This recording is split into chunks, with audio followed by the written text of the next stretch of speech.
به نام خدا. سلام دوستان عزیزم، وقتتون بخیر باشه. پادکست صدای سکوت امروز رو با موضوع بسیار جالب شروع میکنیم.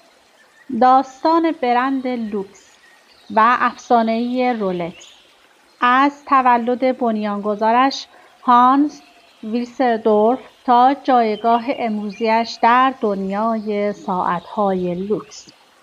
لطفاً با من همراه باشید تا این کتاب زیبا رو با همدیگه کشفش کنیم. از رویای ساخت ساعت‌های دقیق، مقاوم و متمایز تا خلق برند نمادینی که با هر تیک تاکش نشانی از قدرت، ظرافت و موفقیت را به دنبال داشت. رولکس یک شرکت ساعتسازی سوئیسی است. ساعت‌های رولکس از اعتبار و شهرت زیادی نزد مردم جهان برخوردار است.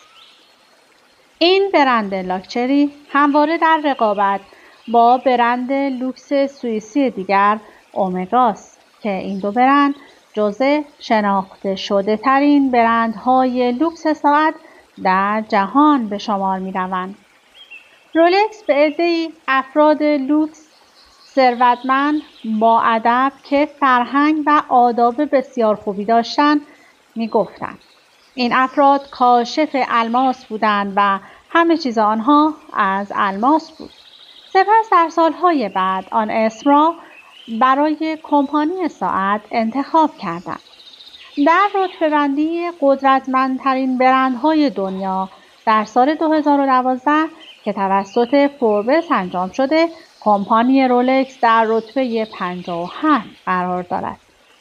آلفرد دیویس و هانس ویلسردورف برادران ناتنی یکدیگر بودند که در همان سال 1905 با همکاری یکدیگر موتورهای سوئیسی هرمان را به انگلستان وارد می‌کردند و آنها را به دیگر سازندگان ساعت همچون دنیسون می‌فروختند.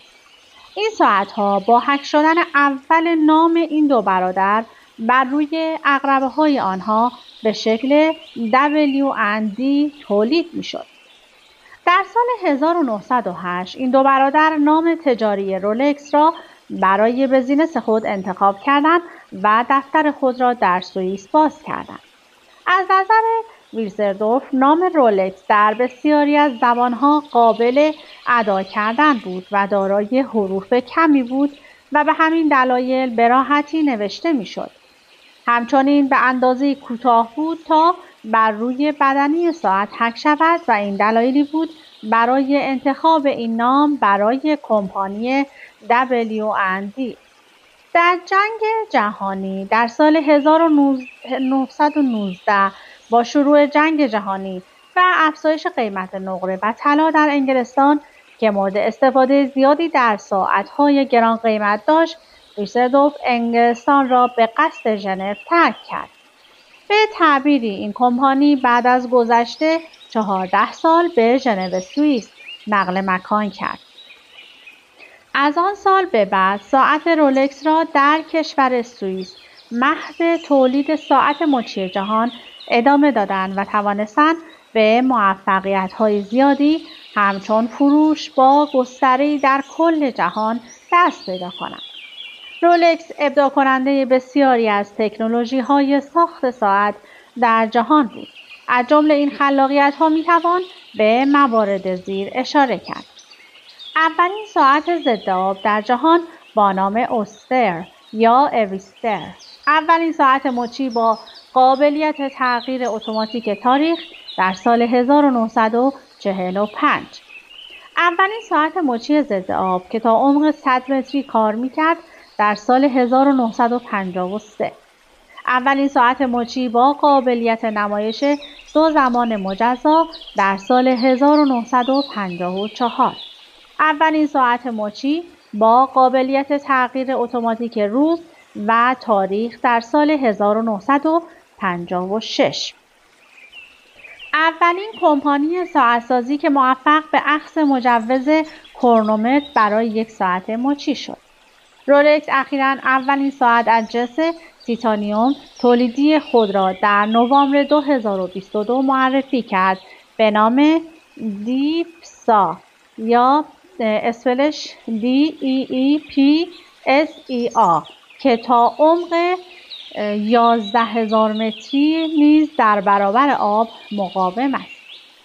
همکنون رولکس با 2800 کارمند و نمایندگی فروش در بسیاری از نقاط جهان بزرگترین تولید کننده ساعت‌های لوکس مچی دنیاست که به طور متوسط 2000 ساعت در روز تولید می‌کند و به صورت کلی قیمت ساعت رولکس به صورت کلی مقداری بالاتر از نرمال درآمد جامعه میباشد.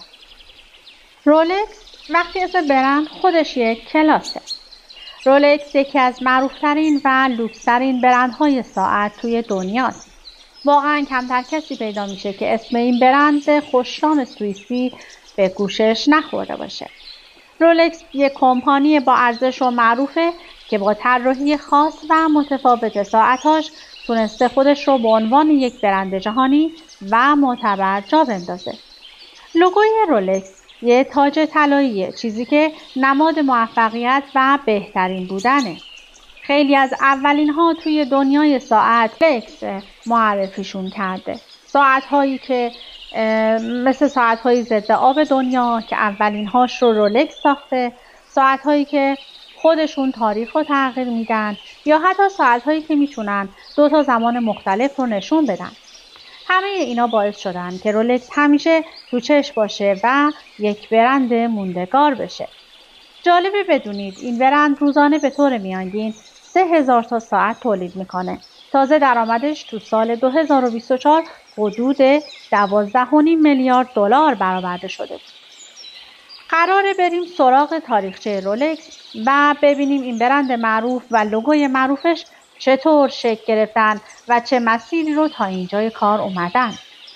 ماجرا از سال 1905 شروع شد وقتی که هانس ویلسردورف به همراه آلفرد دیویس شرکت رولکس رو راه انداختن. البته بنیانگذار اصلی برند خود ویلسردورفه که سال 1881 توی یک شهر کوچیک به اسم کلنباخ یا کلنباخ در آلمان به دنیا اومده بود. ویلسردورف تو سن کم پدر و مادرش رو از دست داد و از همون وقت مجبور شد وارد دنیای کار و زندگی بشه. وقتی فقط 19 سالش بود به عنوان مترجم زبان انگلیسی تو یک شرکت ساعتسازی معروف در سوئیس کار پیدا کرد. اینجا بود که ساعت‌های خاص و گرون قیمت تولید می‌شد و مشتری‌های خاص هم به سراغش می‌اومدن. ویلسردورف کم کم با بسیاری از این آدم‌ها آشنا شد و تجربه زیادی کسب کرد. بعد از چند سال کار تو همون شرکت در سن 22 سالگی به لندن رفت و تو یک ساعت فروشی لوکس مشغول به کار شد.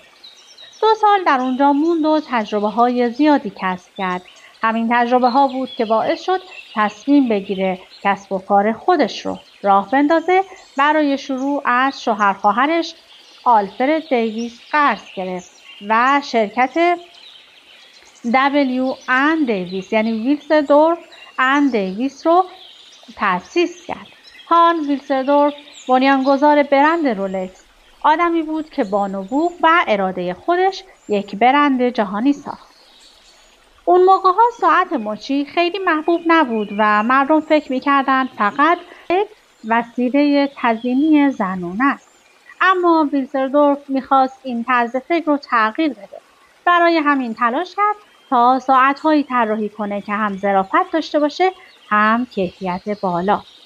برای ساخت موتور دقیق ساعت‌ها با یک شرکت سوئیسی به اسم همر ایگلر کار کرد و برای طراحی بدنه‌ها هم با یک تولید کننده انگلیسی همکاری کرد تا از روکش طلا و نقره استفاده کنه. همین کارا باعث شد خط تولیدش حسابی جون بگیره و ساعت‌های رسمی و اسپورت متنوعی رو وارد بازار کنه. این ساعت‌ها تو مدت زمان کوتاهی تو انگلیس و کشورهای شرق فروش بالایی داشتن و استقبال خیلی خوبی ازشون شد. اما طراحی لوگو رولکس یک تاج خاص برای یک برند خاص. همونطور که گفتیم لوگوی برند رولکس یک تاج طلاییه که روی پس زمینه سبز رنگ قرار گرفته و توی همه ساعت‌های این برند به چشم می‌خوره. رنگ طلایی تاج نشونه بهترین و برترین بودنه، در حالی که رنگ سبز پس زمینش نماد موفقیت و پیروزیه.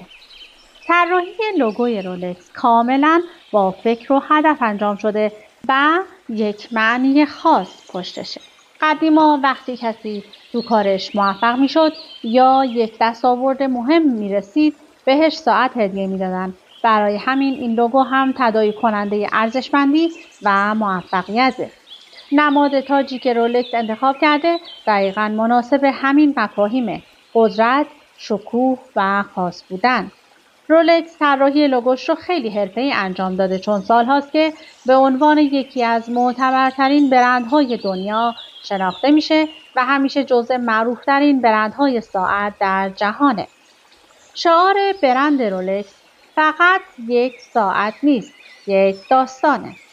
هر برندی در کنار اسم و لوگوش یه شعار هم داره که هدف رو و مسیرش رو مشخص‌تر نشون میده. رولکس هم از این قاعده مستثنا نیست و مثل بقیه برندهای معروف شعارهای خاص خودش رو داره. این برند تو طول سالها چند تا شعار مختلف استفاده کرده، ولی دوتا از معروفترین شعارهای رولکس اینا هستن که بیشتر از بقیه تو ذهن مردم موندن. شعار اول: هر ساعت رولکس یک داستان داره. Every Rolex tells a story. ایده پشت این شعار اینه که هر کسی که یک ساعت رولکس داره یک داستان خاص برای خریدنش داره. معمولا این داستان‌ها مربوط به آدمای موفقیه که به مناسبت یک موفقیت بزرگ ساعت رولکس خریدن. رولکس با این اشعار میخواد بگه که ساعتاش فقط یک وسیله نیستن، بلکه یک خاطره و بخشی از زندگی آدمان. یعنی هر رولکس یک داستان از موفقیت و تلاش پشتشه. شعار دوم: یک تاج برای هر موفقیت. A crown for every achievement.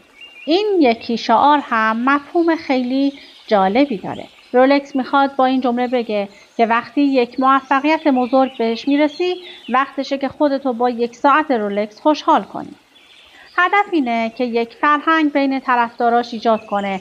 هر وقت موفق شدی یک ساعت رولکس بخر و اون لحظه رو موندگار کن. برای همینم هست که رولکس برای خیلیا فقط یک ساعت نیست، بلکه یک یادآور موفقیت‌های مهم زندگیشه. شهرت جهانی رولکس: وقتی دقت برند میسازه. هان ویلسردورف، مؤسس برند رولکس، از همون اول دنبال یک اسم خاص برای ساعت‌هاش بود.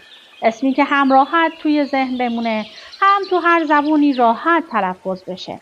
این شد که اسم رولکس رو انتخاب کرد. یک اسم ساده، شیک و جهانی. یکی از مهمترین دلایلی که باعث شد ساعت‌های رولکس خیلی زود معروف بشن تمرکز فوق‌العاده روی کیفیت و دقت کارکردشون بود. ویلسردورف و تیمش همیشه روی این موضوع پافشاری داشتن که ساعت‌هاشون دقیق‌ترین عملکرد رو داشته باشن. همین دقت بالا کلید موفقیت سریع رولکس شد. خیلی زود رولکس موفق شد اولین گواهینامه دقت کرونومتریک سوئیسی رو از مرکز رسمی رتبه‌بندی ساعت بگیره و این یعنی رولکس اولین ساعت مچی دنیا شد که این گواهی معتبر رو به اسم خودش ثبت کرد. بعدش هم نوبت به دریافت گواهی دقت کلاس A از رصدخانه KEW در بریتانیا رسید. از اون موقع هم به بعد اسم رولکس با دقت و کیفیت بالا گره خورد و دیگه همه میدونستن این برند فقط ساعت نمیسازه، بلکه داره استاندارد جدیدی برای دقت معرفی میکنه. در سال 1920 شرکت رولکس دفتر مرکزی خودش رو به ژنو، پایتخت ساعتسازی سوئیس، منتقل کرد. همون موقع بود که رولکس سراغ طراحی ساعت‌های ضد آب رفت. آویستر اولین ساعت مچی ضد آب دنیا. تو سال 1926 بالاخره تلاش‌های ویلسردورف نتیجه داد و تونست اولین ساعت مچی ضد آب دنیا رو معرفی کنه. ساعت هویستر بدنه این ساعت با یک سیستم خیلی هوشمندانه که خودشون طراحی کرده بودن کامل ضد آب شده بود. یک بزل و یک پشت قاب و یک تاج پیچی داشت که همه چی رو سفت و بسته نگه می داشتن تا آب به اون ور موتور ساعت نرسه. اون شیارهایی که روی بزل یا تلفظ دقیقش رو بلد نیستم و پشت قاب می دیدی فقط واسه زیبایی نبودن. با یک ابزار مخصوص که خود رولکس ساخته بود این قطعه ها رو روی بدنه می پیچوندن. البته همین شیارها باعث می شد ساعت ظاهری خاص و متفاوت پیدا کنه. الان دیگه تو بعضی مدل های جدید بزل روی قاب پیچ نمیشه، ولی اون شیارها هنوز هستن و تبدیل شدن به یک ویژگی ظاهری معروف رولکس. این قاب نوآورانه ضد آب باعث شد رولکس حسابی بین ساعت سازها بدرخشه. البته فقط تکنولوژی نبود. هانس ویلسردورف خیلی خوب میدونست چطوری برندش رو معرفی کنه و همین باعث شد رولکس یک شروع خیلی قوی داشته باشه. وقتی سفیر برند به دنیا اومد، 1927 هانس یک حرکت تبلیغاتی خفن زد. گفت خب حالا که اویستر ضد آبه بیاییم اینو به همه نشون بدیم. همین با یک دختر انگلیسی به اسم مرسدس گلایتز هماهنگ کرد که وقتی میخواست کانال مانش رو شنا کنه یک اویستر ببنده به دستش. بعد از حدود 10 ساعت شنا وقتی از آب در اومد ساعت نه تنها سالم بود بلکه مثل ساعت کار میکرد. هانس این موفقیت رو با یک آگهی گنده تو صفحه اول روزنامه دیلی میل جشن گرفت و نوشت شروع پیروزی‌های اویستر رولکس تو کل دنیا. سفیر برند. این حرکت در واقع شروع یک چیز خیلی مهم تو صنعت تبلیغات بود. از اون به بعد رولکس همیشه با آدمای خاصی همکاری میکرد که کارهای عجیب و مهم میکردن. آدمایی که رولکس میتونست روشون حساب کنه و بگه اگه ساعت من به این درد نمیخوره پس به چه دردی میخوره؟ بلوغ و تحکیم برند رولکس. وقتی هانس در سال 1960 از دنیا رفت همه فهمیدیم که چیزی خیلی بزرگ و ماندگار به جا گذاشته. او در سال 1945 بنیاد هانس ویلسردورف رو در ژنو سوئیس تأسیس کرده بود تا رولکس رو به طور مستقل اداره کنه.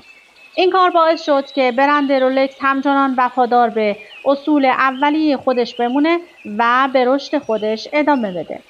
آندرچی هاینگر که در سال 1963 جانشین هانس شد، سکان برند رو به دست گرفت و با استفاده از تجربیاتش توی صنعت رولکس یک برند جهانی دیگه تبدیل کرد. معرفی سلنی و تکنولوژی‌های جدید. در سال 1968 رولکس مجموعه‌ای به نام سلنی رو معرفی کرد که مخصوص ساعت‌های شیک و مجلسی بود. اسم سلنی از هنرمند معروف رنسانس به نونوتو سلنی گرفته شده بود و واقعاً این ساعت‌ها یک حس کلاسیک و اصیل داشتند. یک تغییر دیگه هم این بود که رولکس وارد دنیای ساعت‌های کوارتز شد.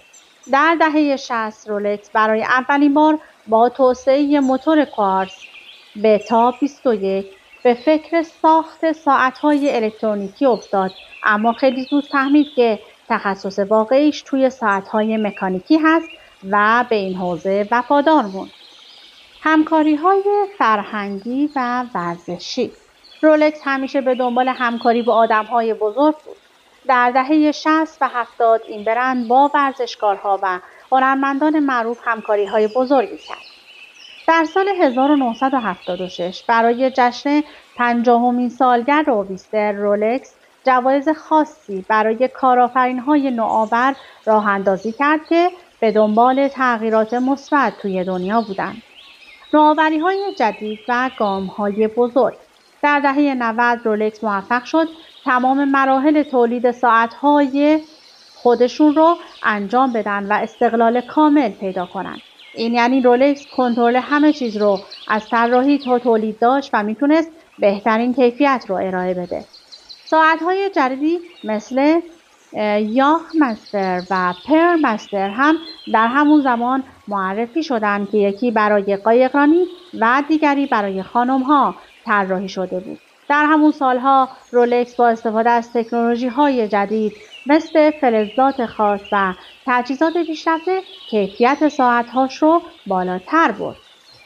عصر جدید رولکس از اوایل دهه 2000 رولکس بیشتر به فکر ترکیب تخصص سنتی ساعت‌سازی با تکنولوژی‌های جدید بود. مثلا در سال 2000 اویستر پریچوال کاسموگراف دیتونا به صورت جدید معرفی شد که موتور کرونوگراف جدیدی داشت و یکی از اولین ساعت‌های رولکس بود که از فنر تعادل پاراکروم استفاده می‌کرد. این فنر باعث می‌شد ساعت در برابر ضربه‌ها مقاوم‌تر بشه و دقت بیشتری داشته باشه. در سالهای بعد رولکس همچنان به نوآوری‌های خود ادامه داد و ساعت‌هایی مثل دیپسی معرفی کرد که میتونست تا عمق 3900 متر ضد آب باشه و حتی از حلقه سراکروم برای بزل ساعت‌ها استفاده کرد که در برابر خش و تغییر رنگ مقاوم بود.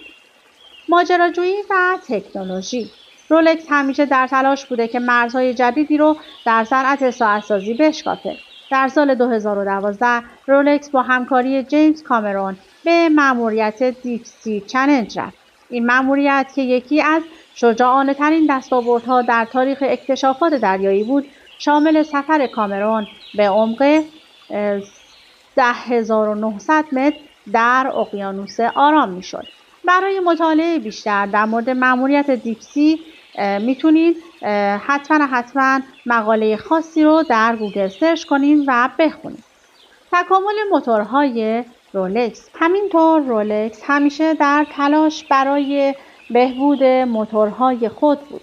از معرفی کالیبر 3235 در سال 2015 گرفته تا استفاده از فنر تعادل سیلیکون و کرونولوژی که باعث افزایش دقت و کارایی ساعت‌ها شد. رولکس همچنان با همون هدف ثابتش یعنی تعقیب کمال به راهش ادامه میده و هر روز ساعت‌هایی بهتر از قبل میسازه. این برند با وفاداری به اصول بنیانگذار خودش یعنی هانس ویلسودوف همچنان در صدر ساعت‌سازی دنیا باقی مونده. خب اطلاعاتی که من در مورد برند لوکس رولکس داشتم همینجا تموم میشه. امیدوارم که از این معرفی کوتاه و زیبا خوشتون اومده باشه. البته که در توان خیلی ها نیست که این ساعت رو برای خودشون تهیه کنن، ولی امیدوارم روزی برسه که دست همه مردم دنیا یک دونه از این برند باشه. ممنونم که با من همراه بودید. تا وایس بعدی، خدا نگهدارتون.